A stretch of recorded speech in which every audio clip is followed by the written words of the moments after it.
if I look at my core team of say maybe 11, there are about it's a 5 to 6 mix, so, 5 women. So when that happens right at the top, then there is space for discussions, right? So then there's no, I mean, people call out things like, I mean, and now there are terms, right? For example, 3 years back, mansplaining wasn't even a term.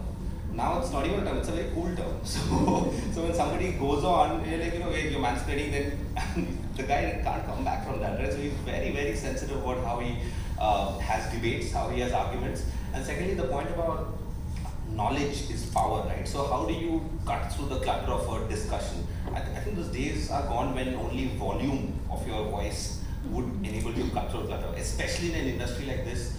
Your knowledge and your effort shines through. So I think change starts at the top. We are, as you said, my significant other is the CEO. So we are, I mean, clearly because both of us tried selling, she'll do a much better job of it than me. But and yeah, the fact you mentioned about you making it to the senior leadership 1 week from when you delivered the child, I think that's the kind of organization we aspire to be. There have been, of course, now it doesn't make sense to talk about a 6-month maternity leave because everybody that does it / should do it. So, but there's this one colleague who came back after her maternity leave, and then her increment got processed on time, as it should. It still baffled me why she personally came and she was very emotional and thanked us, and that sort of made me realize that wow. I mean, what we think that okay, this is what it should be in some organizations, people who work in other environments, maybe they think that no, this is at risk when they take a break. So I think starting change is happening. Awesome to know that. Actually, now to do both in terms of numbers and percentages are, less about policies, more about culture. I think so. Policies are what they are, and sometimes regulatorily you have to follow certain norms. But we have tried to actually sometimes go beyond that. And as Kaushik mentioned, an interesting thing of when woman manager is going on maternity leave, what is going on in her mind, her promotion, her increment, when does she join back work, is she going to be, so a lot of those things are things which you inculcate in your HR discussions and otherwise. I think the second thing is just bringing about a behavioral change in the senior management itself. So we came from a background where, let's say we were 100% men in the firm to now 67%. And there is a lot of behavioral change I've noticed one has to make. And the more senior a person is, the more dramatic the change needs to be, right? In the use of the word, for instance, chairperson as opposed to chairman, a very simple thing like that. In the communication, putting him/her as opposed to just him.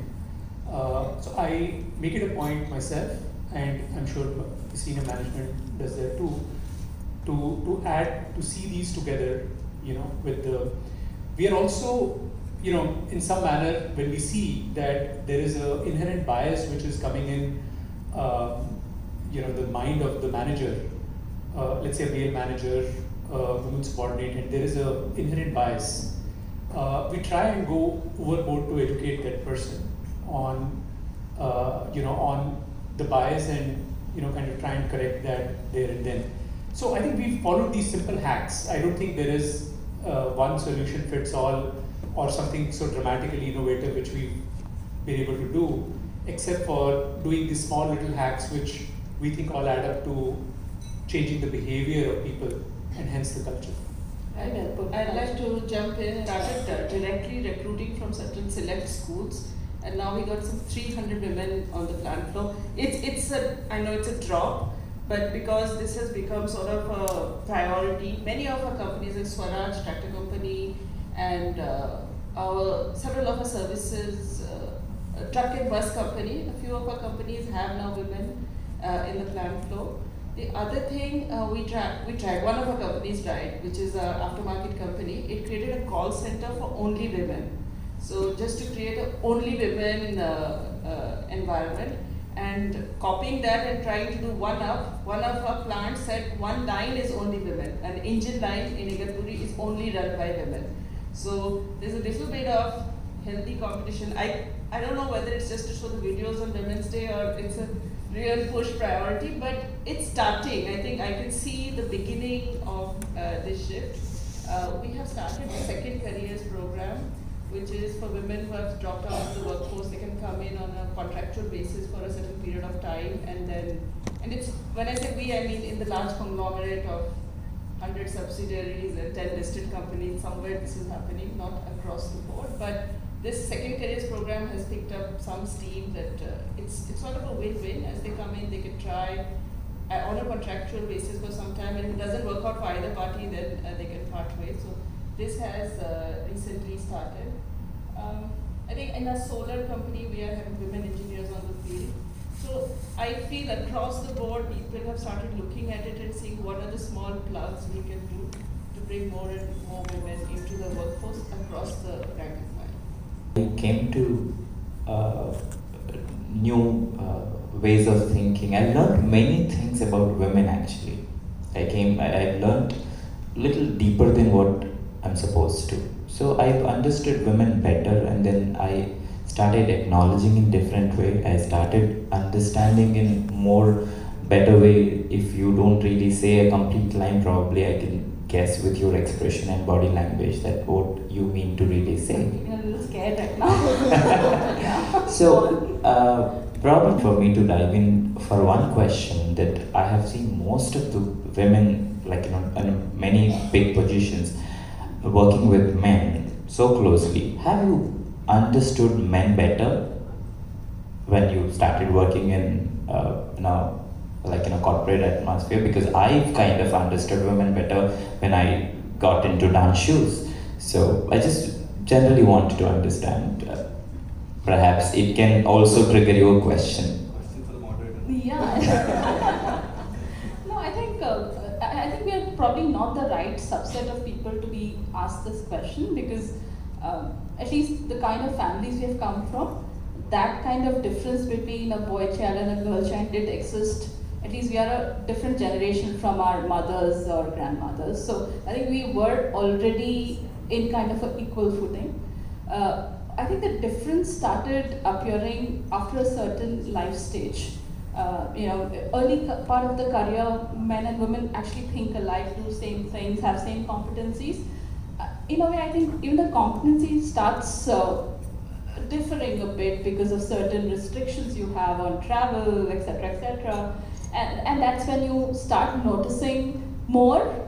And then you try and think that is my male counterpart also going through the same issues? And if yes, how is he handling it better? And I've actually often gone and asked my peers that question, that how do you handle this? I mean, both of us have to go for a parent-teachers meeting on next Monday. I have a meeting, you have a meeting. Are you trying to bunk it? So, I mean, even there are issues there, and especially these days with the double income households, it's quite a common thing to feel similar. So I think probably I'm not the right audience to answer that, but that's exactly my... So teamers, with each one has their own strengths. So unless you get the strengths together, you're not going to be succeeding at what you're doing. So I think it works the same when it comes to man-woman. So seeing a woman as a teammate versus seeing her as a person who has these weaknesses. Instead, say what are the strengths? Now let's work together at it. Be it a relationship, be it at work, anywhere. I think that works the best. I think we can be an ally by amplifying success stories that we see, because it's not that there aren't success stories, it's not that there isn't support, but it's like for some reason maybe there's just not much dialogue about it, that this is how she really cracked this problem and this is how amazingly she addressed the issue. I mean, there is just not much dialogue about micro success stories which we see in our work in organizations. So amplifying it will help us go a long way. I agree with Karshan. Just fine. So I think I would say amplification of a slightly different kind, where a lot of people who do not speak very often, encourage them to speak. As I said, call out bullshit whenever you feel like, and so just encouraging that, I think, is something which can happen. Maybe two things I can think of. One is if you have been successful to some degree, you should actually be vulnerable and okay in sharing what were the challenges you faced and mentor your group of women. We have a group of 100 senior women of the Mahindra group. It's just a group I created, and I'm just amazed at the conversations that are happening on that group. Just really, I thought it's a good idea one day, and somehow now we've got that flowing. So a lot of sharing is happening there. The second thing which I feel is in the senior-most meetings, when you're really just maybe one or two women in the room, a lot of the voices get unheard. Like you have all heard this, you have all experienced this, and you made a point, but then he made a point, and his point is acknowledged versus my point is acknowledged. So at least I think it's a good idea to say, oh, referring to what she said and reiterate the point, right? Just try to, in the small, subtle way, acknowledge and amplify, but consciously throughout. So there are a lot of these experiences which you have faced, why you have gone up in the career, and you just should help the other women not face this again, so it just gets easier. So I think my perspective comes from being a business owner, and how can I create an environment of trust, openness, where not only the women but also the men feel that their voice is heard. So for me, whether it's whether we have paternity leave now at our company, if a woman feels that she can openly come and talk to me about an incident where she felt uncomfortable, I think eventually just to have equal opportunity is my dream and goal. Wow.